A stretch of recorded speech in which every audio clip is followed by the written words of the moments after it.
बिस्मिल्लाहिर्रहमानिर्रहीम। अस्सलामु अलैकुम वरहमतुल्लाहि वबरकातुहू। मुहतरम नाज़रीन किराम, अभी बड़ी ख़बर मौसूल हुई। गुस्ताख़ रसूल हिंदू पंडित को पुलिस ने हिरासत में ले लिया है और वो अभी थाने के अंदर है।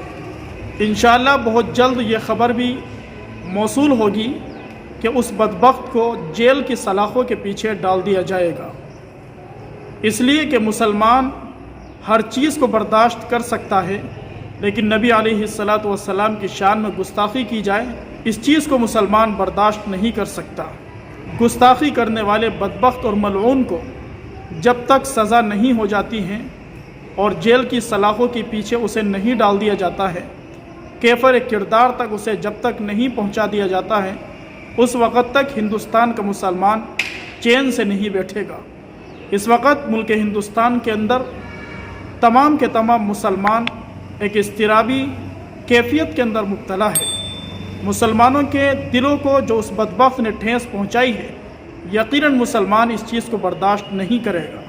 पूरे मुल्क के अंदर उसकी गिरफ़्तारी की मांग की जा रही है और सख्त कानूनी कार्रवाई का मुतालबा किया जा रहा है। जमीयत उलमा की तरफ से भी वज़ीर दाखिला अमित शाह के नाम जो ख़त जारी किया गया था, उसके अंदर भी सख्त से सख्त कार्रवाई का मुतालबा किया गया है। जब तक उस मलऊन को, उस बदबख्त को, उस गुस्ताख़ रसूल को कड़ी से कड़ी सज़ा नहीं होगी और कानून के शिकंजे में उसे कसा नहीं जाएगा, उस वक़्त तक मुसलमान खामोश नहीं बैठेंगे। हम अल्लाह से दुआ करते हैं परवरदिगार आलम उम्मत मुस्लिमा की हिफाजत फरमाए। जो लोग इस तरह की बेहुदा हरकतें करते हैं, पैगम्बर अलैहिस्सलातु वस्सलाम की शान में गुस्ताखी करते हैं, अल्लाह तबारक व तआला ऐसे लोगों को तबाह व बर्बाद फरमाए।